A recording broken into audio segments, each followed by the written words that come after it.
सो बच्चे मैं next topic start कर रही हूँ after glycolysis and oxidative decarboxylation. तो बच्चे हमने स्टडी किया था कि ग्लाइकोलिसिस जो है वो साइटोप्लाज्म में होता है और साइटोप्लाज्म में दो पायरुविक एसिड मॉलिक्यूल सिंथेसाइज होते हैं और वो मूव कर जाते हैं माइटोकॉन्ड्रिया में फॉर फर्दर प्रोसेसिंग। ठीक है, तो बच्चे अब फर्दर प्रोसेसिंग के लिए वो वहां पे पहुंच गए। ठीक है, और वहां पे शुरू हुआ नेक्स्ट प्रोसेस यानी कि ऑक्सीडेटिव डीकार्बोक्सिलेशन। ठीक है, तो ऑक्सीडेटिव डीकार्बोक्सिलेशन जो है वो स्टार्ट हो गया और ऑक्सीडेटिव डीकार्बोक्सिलेशन के दौरान पायरुविक एसिड के मॉलिक्यूल्स कन्वर्ट हो गए हैं एसिटाइल कोएंजाइम ए में with removal of carbon dioxide. Carbon dioxide का मॉलिक्यूल रिमूव हुआ है और अल्टीमेटली हमारे पास कोएंजाइम ए ऐड हुआ और नया कंपोनेंट बन गया। तो बच्चे अब हमें बात करनी है क्रेब्स साइकिल की। क्रेब्स साइकिल, तो क्रेब्स साइकिल जो है it was demonstrated by Hans Krebs. Hans Krebs ने इसे डिमॉन्स्ट्रेट किया था और डिमॉन्स्ट्रेशन के दौरान उन्होंने ये बताया था कि इस साइकिल में जो कि एक साइक्लिक प्रोसेस है, हमारे पास मल्टीपल रिएक्शंस उसमें रहने वाली हैं। तो बच्चे इस प्रोसेस के दौरान हमारे पास जो फर्स्ट स्टेबल प्रोडक्ट बनता है वो है एक ट्राई कार्बोक्सिलिक एसिड। वो एक ट्राई कार्बोक्सिलिक एसिड है। That's why Krebs cycle is also called as tri carboxylic acid cycle, यानी कि टीसीए साइकिल। ठीक है, तो बच्चे क्रेब्स साइकिल को टीसीए कहा जाता है क्योंकि इसमें फर्स्ट स्टेबल प्रोडक्ट यानी कि हमारे पास जो आइसोसिट्रेट है वो एक ट्राई कार्बोक्सिलिक एसिड है। That's why. ठीक है, तो बच्चे अब क्रेब्स साइकिल के प्रोसेस को स्टडी करते हैं, एक बार साइकिल बनाते हैं, पूरा साइक्लिक प्रोसेस कैसे होने वाला है। तो बच्चे हम यहाँ पे स्टार्ट कर रहे हैं एसिटाइल कोएंजाइम ए से। तो ऑक्सीडेटिव डीकार्बोक्सिलेशन के दौरान जो पायरुवेट मॉलिक्यूल है वो एसिटाइल कोएंजाइम ए में कन्वर्ट हो गया था with addition of coenzyme A, removal of carbon dioxide and formation of a reducing part that is NADH2। ठीक है, जो कि एक हमारे पास करेंसी रहने वाली है फर्दर एनकैश करवाने के लिए, फर्दर ATP बनाने के लिए। तो बच्चे Na से NADH2, removal of carbon dioxide हुआ है और कोएंजाइम ए ऐड हुआ। तो ये हमारे पास प्रोसेस हुआ। अब बच्चे यहाँ पे क्या होगा, यहाँ से स्टार्ट होगा माइटोकॉन्ड्रियल मैट्रिक्स में हमारे पास साइकिल। तो बच्चे माइटोकॉन्ड्रियल मैट्रिक्स में अब क्या होगा, ऑक्जेलो एसिटिक एसिड जो है वो इसी एसिटाइल कोएंजाइम ए के साथ कंबाइन करके हमारे पास बनाएगी आइसोसिट्रिक एसिड, यानी कि आइसोसिट्रेट। दो स्टेप्स जो है मेनली इंक्लूडेड रहते हैं। सबसे पहले हमारे पास जो है सिट्रिक एसिड बनेगा। ठीक है, तो सिट्रिक एसिड जो है हमारे पास ये ट्राई कार्बोक्सिलिक एसिड है जो स्टेबल कंपाउंड फर्स्ट रहने वाला था। तो बच्चे इस सिट्रिक एसिड की सिंथेसिस में जो एंजाइम रिस्पॉन्सिबल है that is citrate synthase. Citrate synthase जो है उससे सिट्रिक एसिड बन गया। तो ऑक्जेलो acetic acid which is a 4 carbon compound combines with 2 carbon compound that is acetyl coenzyme A to form a 6 carbon compound that is citric acid। ठीक है, क्योंकि pyruvate 3 carbon compound था तो एसिटाइल कोएंजाइम ए फॉर्मेशन के दौरान एक carbon dioxide remove हुआ एक मॉलिक्यूल ऑफ पायरुवेट से। तो बच्चे इस तरीके से सिट्रिक एसिड बन गया। अब बच्चे ये सिट्रिक एसिड जो है वो फर्दर बनाएगा आइसोसिट्रेट दो स्टेप्स में, दैट इज सिस एकोनिडेज पहले बनेगा और उसके बाद हमारे पास बनेगा आइसोसिट्रेट।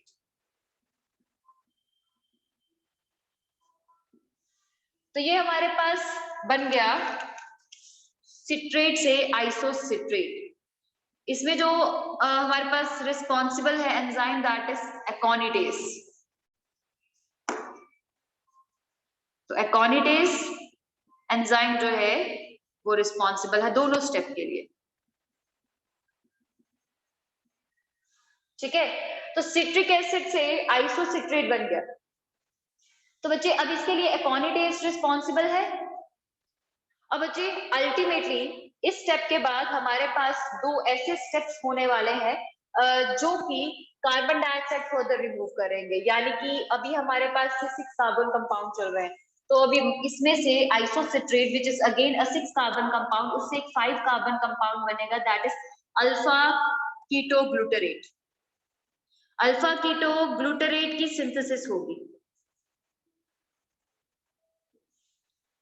तो अल्फा कीटो ग्लूटरेट जो है it is synthesized after isocitrate which is a 5 carbon compound बेटा।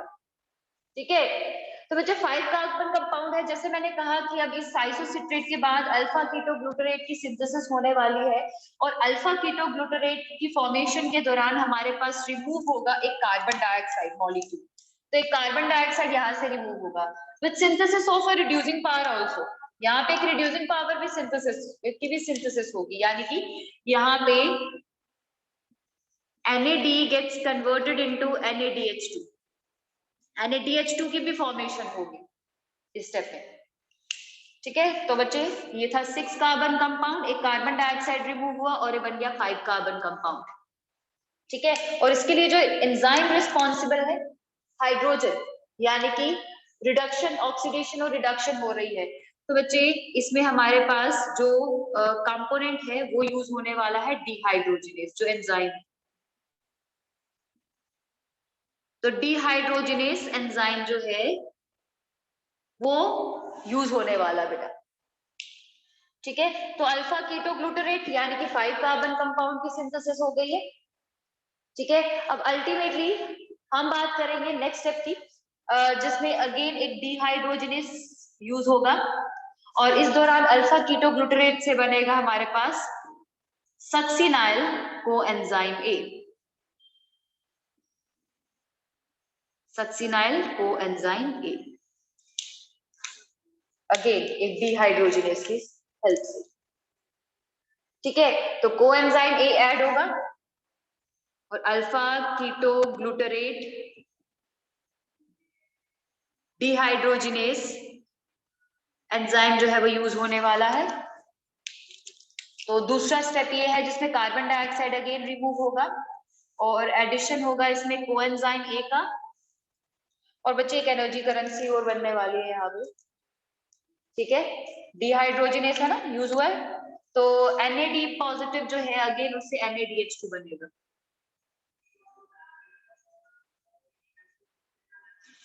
ठीक है, तो यहाँ पे हमारे पास फिलहाल के लिए 2 NADH2 बन रहे हैं इस पर्टिकुलर स्टेप में। तो सक्सिनाइल कोएंजाइम में फर्दर जो है it further undergo more processing to form succinate, यानी कि सक्सिनिक एसिड। अब यहाँ पे सक्सिनिक एसिड बन गया सक्सिनाइल कोएंजाइम ए से, यानी कि कोएंजाइम ए जो है वो रिमूव हो गया। ठीक है, तो बच्चे इसमें जो एंजाइम यूज हो रहा है that is succinyl coenzyme A synthetase. Synthetase enzyme use हो रहा है और कार्बन डाइऑक्साइड का रिमूवल नहीं होने वाला इसमें। इसमें कोएंजाइम ए रिमूव होगा और सेकेंडली इसमें एक पावर और सिंथेसाइज होगी। अब वो ATP नहीं है, वो यहाँ पे है GTP सिंथेसाइज होगा, GDP से। गुआनोसिन डाइफॉस्फेट से गुआनोसिन ट्राइफॉस्फेट सिंथेसाइज होता है, जो अल्टीमेटली हमारे पास डायरेक्ट ATP बना लेगा। एक GTP से एक ATP डायरेक्ट बन जाएगा। ठीक है, तो मतलब यहाँ पे एक ATP सिंथेसाइज हुआ है एक साइकिल के दौरान सक्सिनाइल कोएंजाइम ए से जब सक्सिनेट बन रहा है। ठीक है, अब बच्चे नेक्स्ट स्टेप, 2 और स्टेप बचे हमारे पास। सक्सिनेट से बना फ्यूमेरेट। फ्यूमेरेट यानी कि फ्यूमेरिक एसिड। तो फ्यूमेरेट के दौरान हमारे पास हुआ सक्सिनेट डिहाइड्रोजिनेज, अगेन एक डिहाइड्रोजिनेज यूज हुआ, तो मतलब यहाँ पे अगेन एक पावर बनने वाली है रिड्यूसिंग पावर, पर इसके केस में NADH2 है, FADH2। FAD पॉजिटिव से FADH2 की सिंथेसिस होगी। ठीक है। और अल्टीमेटली फ्यूमेरेट से बना मैलिक एसिड यानी कि मैलेट, ठीक है। तो फ्यूमेरेट से हमारे पास एक एंजाइम यूज हुआ, अगेन फ्यूमेरेस, और उसके बाद मैलेट से अगेन वापस से हमारे पास रीजनरेट हो गया oxaloacetic acid with malic dehydrogenase, malic dehydrogenase जो है उसकी हेल्प से, ठीक है। और यहाँ पे डिहाइड्रोजिनेस यूज हुआ है, अगेन एक रिड्यूसिंग पावर बनने वाली है Na पॉजिटिव से NaDH। तो बच्चे दैट्स द होल थिंग, ये हमारे पास पूरा क्रेब्स साइकिल, इतनी सारी रिएक्शंस है। और बच्चे इस रिएक्शंस पे देखो यहाँ पे, और इसको भी हम साथ में काउंट करते हैं बेटा, माइटोकॉन्ड्रिया के अंदर ही प्रोसेस हो रहा है ऑक्सीडेटिव डीकार्बोक्सिलेशन का। तो यहाँ पे 3 स्टेप्स में टोटल कार्बन डाइऑक्साइड रिमूव हुआ, ठीक है। सो बच्चे ये है पूरा प्रोसेस, एक बार दोबारा रिकॉल करती हूँ, ठीक है, ध्यान से सुनेंगे। तो बच्चे ये पायरुविक एसिड जो है, ग्लूकोज से 2 पायरुविक एसिड बने, जिसमें से हम एक पायरुवेट को काउंट कर रहे हैं। तो एक पायरुविक एसिड जो है वो एंटर कर गया माइटोकॉन्ड्रिया में, वो भी माइटोकॉन्ड्रियल मैट्रिक्स। और मैट्रिक्स में जाने के बाद सबसे पहला स्टेप हुआ ऑक्सीडेटिव डीकार्बोक्सिलेशन। तो ऑक्सीडेटिव डीकार्बोक्सिलेशन के दौरान क्या क्या हुआ, कोएंजाइम ए ऐड हुआ है, NADH2 में कन्वर्ट हुआ, यानी कि एक पावर बनी और कार्बन डाइऑक्साइड का रिमूवल हुआ in presence of pyruvate dehydrogenase complex, ठीक है। हमने बात किया था लास्ट लेक्चर में, पायरुवेट डिहाइड्रोजिनेस कॉम्प्लेक्स जो है उसके दौरान हमारे पास ये चीजें बनी, ठीक है। तो कार्बन डाइऑक्साइड यहां से रिमूव हो गया, मतलब अगर एक ग्लूकोज मॉलिक्यूल से 2 पायरुवेट बन रहे हैं तो ऑक्सीडेटिव डीकार्बोक्सिलेशन के दौरान 2 कार्बन डाइऑक्साइड मॉलिक्यूल्स रिमूव हो रहे हैं और 2 NADH2 सिंथेसाइज हो रहे हैं, ठीक है। अब मुझे इससे बन गया एसिटाइल कोएंजाइम है which is a 2 carbon compound and ultimately it combines with 4 carbon compound that is oxaloacetic acid. तो ऑक्सैलोएसिटिक एसिड के साथ ये एसिटाइल कोएंजाइम एक कंबाइन किया to form first tricarboxylic acid that is citric acid. तो citric acid बन गया। तो सिट्रिक एसिड जो है वो एकोनिटेज की हेल्प से 2 स्टेप्स में कन्वर्ट हो जाता है आइसोसिट्रेट में, सिट्रिक एसिड से सिस एकोनिटेज एंड अल्टीमेटली आइसोसिट्रेट। तो एकोनिटेज की हेल्प से ये आइसोसिट्रेट बन गया। Now this isocitrate is again a 6 carbon compound which undergoes removal of carbon dioxide. तो बच्चे आइसोसिट्रेट जो है उसमें से अब कार्बन डाइऑक्साइड नेक्स्ट स्टेप में रिमूव होगा under presence of isocitrate dehydrogenase. तो कार्बन डाइऑक्साइड यहाँ से रिमूव होगा तो एक कार्बन चला गया, तो जिसके बाद हमारे पास 5 कार्बन कंपाउंड सिंथेसाइज हो जाएगा दैट इज अल्फा कीटोग्लूटरेट। तो अल्फा कीटोग्लूटरेट बन गया यहाँ पे ये। तो अल्फा कीटोग्लूटरेट जो है उसके बनने के दौरान हमारे पास एक NADH2 की सिंथेसिस हो जाती है, डिहाइड्रोजनेस यहाँ पे यूज हुआ बेटा।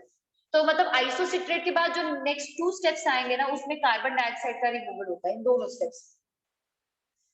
तो कार्बन डाइऑक्साइड रिमूव हो गया, उसके बाद अल्फा कीटोग्लूटरेट जो है वहां से एक और कार्बन डाइऑक्साइड रिमूव होता है उसके next step under again dehydrogenase की प्रेजेंस में, अल्फा कीटो डिहाइड्रोजनेस की प्रेजेंस। तो बच्चे यहाँ पे भी एक NADH2 सिंथेसाइज होगा, कार्बन डाइऑक्साइड का रिमूवल होगा और सिंथेसिस हो जाएगी यहाँ पे 4 carbon compound that is succinyl coenzyme. और सक्सिनाइल कोएंजाइम में नेक्स्ट स्टेप में सक्सिनाइल कोएंजाइम में सिंथेटेज की प्रेजेंस में सक्सिनेट बनाएगा, ठीक है। तो सक्सिनेट बनाते बनाते एक ATP यहाँ पे भी बना, GDP से GTP बना और GTP डायरेक्टली ATP सिंथेसाइज करता है, एक GTP मतलब एक ATP। अब जो सक्सिनेट से फ्यूमेरेट बना जिसमें से FAD पॉजिटिव FADH2 बनाता है और सक्सिनेट डिहाइड्रोजनेस की प्रेजेंस में ये एक्टिविटी हुई है। फ्यूमेरेट मैलेट बनाता है फ्यूमरेस की प्रेजेंस में और मैलेट जो है वो अल्टीमेटली वापस से रीजनरेट कर देता है ऑक्सैलोएसिटिक एसिड को under presence of malic dehydrogenase with synthesis of more NADH2, ठीक है। तो बच्चे यहाँ पे ये पूरी एक्टिविटी हो रही है। तो अगर हम इसको प्रॉपरली रिकॉल करें इस पर्टिकुलर प्रोसेस में तो क्या क्या सिंथेसाइज हुआ, तो पायरुवेट से फिगर आउट करते हैं।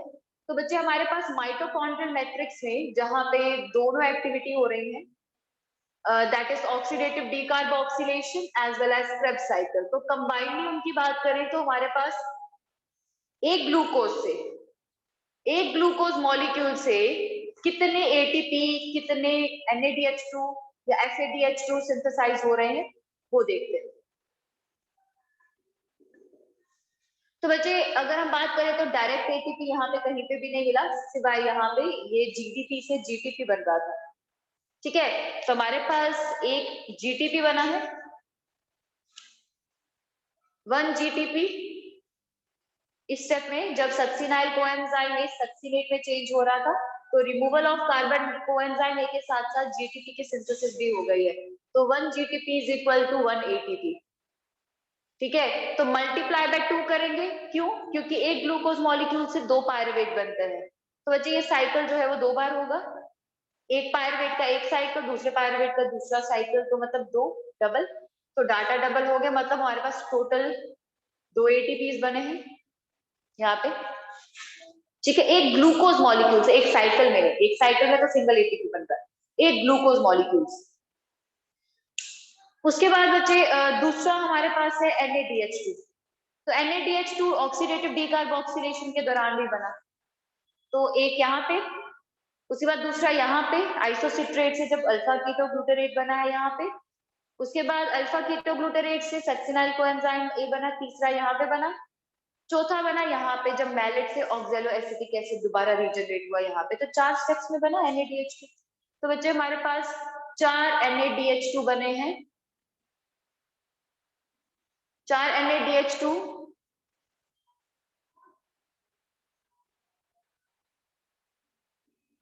तो 4 NADH2 को मल्टीप्लाई बाय 2 करेंगे, क्यों? क्योंकि 2 साइकिल्स होंगे एक ग्लूकोज मॉलिक्यूल से, तो मतलब 8 NADH2 हमें मिलेंगे। ठीक है, और बच्चे ultimately we have a single FADH2 also. तो बच्चे हमारे पास एक FADH2 भी है हमारे पास। ठीक है, तो बच्चे 2 पायरुवेट मॉलिक्यूल तो 2 FADH2।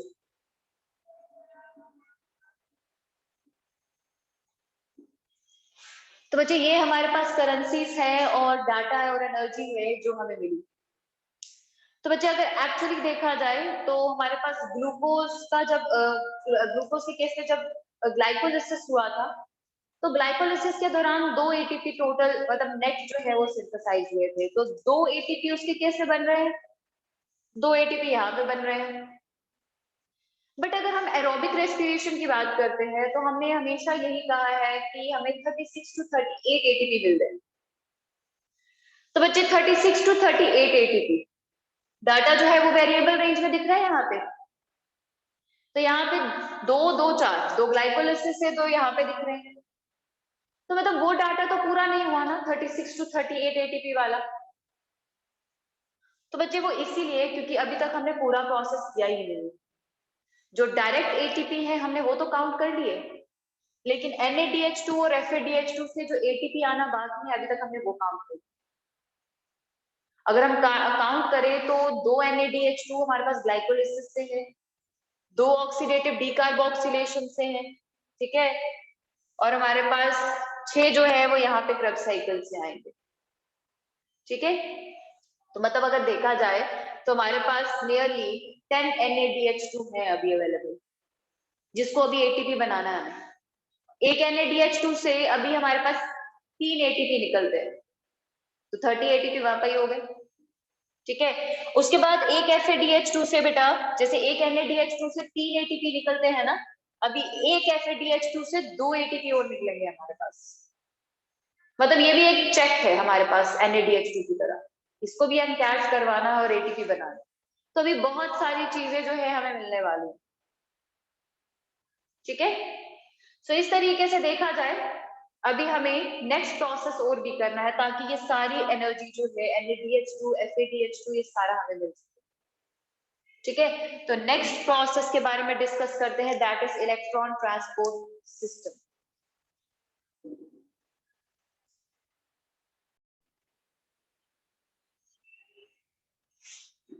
सो बच्चे नेक्स्ट टॉपिक जो है यानी कि electron transport system and oxidative phosphorylation. तो बच्चे इसको रिलेट करने के लिए मैं एक बार माइटोकॉन्ड्रिया की डायग्राम ले रही हूँ। तो माइटोकॉन्ड्रिया है, इसकी आउटर मेम्ब्रेन और ये इनर मेम्ब्रेन जिसमें क्रिस्टे होते हैं।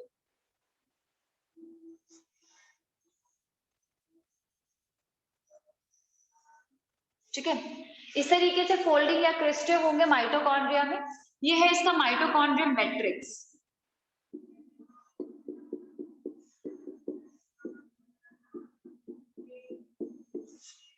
ठीक है, तो ये आ गया मैट्रिक्स,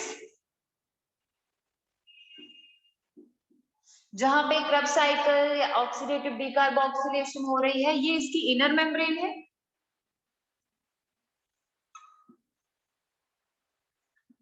ये आउटर मेम्ब्रेन है।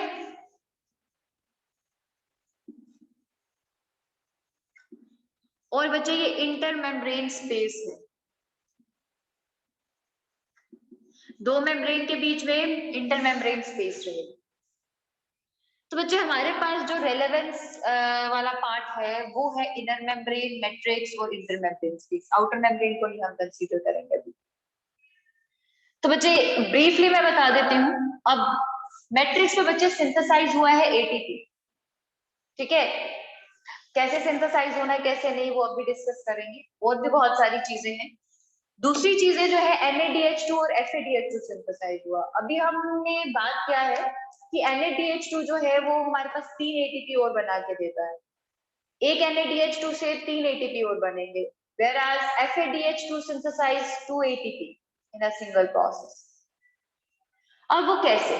तो बच्चे इलेक्ट्रॉन ट्रांसपोर्ट सिस्टम जो है वही चीज एक्सप्लेन करता है। तो बच्चे इसमें इनर मेम्ब्रेन आप देख रहे हो ये वाली। इस इनर मेम्ब्रेन में हमारे पास 5 तरह के कॉम्प्लेक्सेस होते हैं। 5 तरह के कॉम्प्लेक्सेस होते हैं। और बच्चे वो 5 तरह के कॉम्प्लेक्सेस जो है वो इलेक्ट्रॉन को ट्रांसपोर्ट करवा के क्रेब्स साइकिल के दौरान हमारे पास प्रोटॉन जो है वो ग्रेडियंट जो है वो क्रिएट होगा। कैसे प्रोटॉन ग्रेडियंट क्रिएट होगा? We have reducing parts, right? NADH2 जो ऑक्सीडाइजेबल है और FADH2, ये दो पार्ट्स जो है वो फॉर्म हुई है, जो अपना हाइड्रोजन जो है वो वापस से डोनेट करने की कोशिश करेंगे। जब ये हाइड्रोजन डोनेट करेंगे तो हाइड्रोजन डोनेट करने के दौरान इलेक्ट्रॉन्स जो रिलीज होंगे, ठीक है, तो उस इलेक्ट्रॉन को मूव करवाया जाएगा। हाइड्रोजन जो है बेटा उसका कहाँ पे मूवमेंट होगा? हाइड्रोजन जो है और इलेक्ट्रॉन जो है वो यहाँ पे रिलीज होंगे मैट्रिक्स पे। तो जो हमारे पास इनर मेम्ब्रेन में जो कॉम्प्लेक्सेस है ना वो हाइड्रोजन को इंटर मेम्ब्रेन स्पेस में पंप करवाने की कोशिश करेंगे। और बच्चे जब पंप करवा रहे होंगे उस दौरान इलेक्ट्रॉन जो है वो इनर मेम्ब्रेन के थ्रू रास्ते से पास कर रहा होगा। तो हाइड्रोजन पंप हो रहा है इंटर मेम्ब्रेन स्पेस में और इलेक्ट्रॉन जो है इनर मेम्ब्रेन में ही पास कर रहा है इधर उधर से। और बच्चे जब ये मूवमेंट हो रही है इलेक्ट्रॉन की और हाइड्रोजन जो है मूव कर रहे हैं, तब तक हमारे पास तैयारी हो रही है एटीपी बनाने की। तो ये हाइड्रोजन जो इंटर मेम्ब्रेन में पास हुए ना, हमने कहा है कि इनर मेम्ब्रेन में प्रेजेंट होते हैं ऑक्सीजोन्स। तो इनर मेम्ब्रेन स्पेस में, इंटर मेम्ब्रेन स्पेस में जब हाइड्रोजन बहुत सफिशिएंट अमाउंट में इकट्ठे हो जाते हैं तो इस हाइड्रोजन को वापस से माइटोकॉन्ड्रियल मैट्रिक्स में पंप करना पड़ता है। जब वो हमारे पास ऑक्सीजोन से निकलते हैं तो एटीपी सिंथेसाइज हो जाता है F0 F1 पार्टिकल से। तो हाइड्रोजन बना, इलेक्ट्रॉन बने, हाइड्रोजन को यहाँ पे इंटर मेम्ब्रेन स्पेस में पंप किया गया और हाइड्रोजन को वापस से ऑक्सीजोन की हेल्प से मैट्रिक्स में दोबारा लाने की कोशिश की गई। और जब हाइड्रोजन को वापस से मैट्रिक्स में लाने की कोशिश की जा रही है तो उस दौरान ये ऑक्सीजोन्स जो है उस एनर्जी को यूज कर रहे हैं एनर्जी एटीपी बनाने में। यानी कि हाइड्रोजन के पैसेज की वजह से जो हमारे पास एनर्जी रिलीज हो रही है, ठीक है, उसको एटीपी बनाने में यूज किया जा रहा है। तो कुछ ना कुछ रिसेम्बलेंस दिख रही है बेटा हमारे पास केमियोस्मोटिक थ्योरी और इसमें। केमियोस्मोटिक हाइपोथेसिस में भी हमने यही चीज बात की थी। हमारे पास दो पर्टिकुलर पार्टिकल्स थे F0 और F1 पार्टिकल, जब प्रोटॉन ग्रेडियंट क्रिएट हो गया थाइलाकॉइड के अंदर, तो ग्रेडियंट को बैलेंस करने के लिए हाइड्रोजन जब बाहर पंप किया जा रहा था, तो बच्चे हमारे पास एटीपीएस एक्टिविटी जो F0 F1 पार्टिकल की थी, वो एटीपीएस एक्टिविटी जो है उसने यूज कर लिया इस एनर्जी को एटीपी सिंथेसिस। यही चीज हुई थी बेटा, वही सेम चीज जो है वो यहाँ पे होने वाली है, बस फर्क एक चीज का होने वाला है यहाँ पे। इस केस में जो है हमारे पास लाइट एनर्जी को यूज किया गया है एनर्जी और एटीपी बनाने में, बट यहाँ पे वो एनर्जी जो है यानी कि लाइट एनर्जी जो है वो यूज नहीं होगी। यहाँ पे जो एनर्जी यूज हो रही है वो ऑक्सीडेशन रिडक्शन रिएक्शंस की हो रही है, जो ग्लाइकोलिसिस के दौरान हुई, जो क्रेब्स साइकिल के दौरान हुई, उस दौरान जो एनर्जी मिल रही है उसी को यूज किया जा रहा है बेटा। तो यहाँ पे फोटो यानी कि लाइट एनर्जी नहीं, प्रोसेस ऑल तो हमारे पास सेम रहने वाला है काफी हद तक। तो चीजें क्या डिफरेंट रहती है फोटोसिंथेसिस के केस में यानी कि केमियोस्मोटिक हाइपोथेसिस के और इसके केस में। पहले तो एटीपी सिंथेसिस जो है रेस्पिरेशन के दौरान माइटोकॉन्ड्रिया में होता है और फोटोसिंथेसिस के दौरान क्लोरोप्लास्ट यानी कि थाइलाकॉइड में, ठीक है। और इसके केस में जो एनर्जी बनती है एटीपी बनता है, उसमें लाइट एनर्जी जो है यानी कि लाइट इन्वॉल्वमेंट जो है वो रहेगा, बट यहाँ पे लाइट इन्वॉल्वमेंट नहीं रहता है। It's oxidation reduction reactions which contributes to the process, जो इस प्रोसेस को कंट्रीब्यूट करके ऑक्सीजोम्स को यूज करके एनर्जी बनाने की कोशिश करते हैं।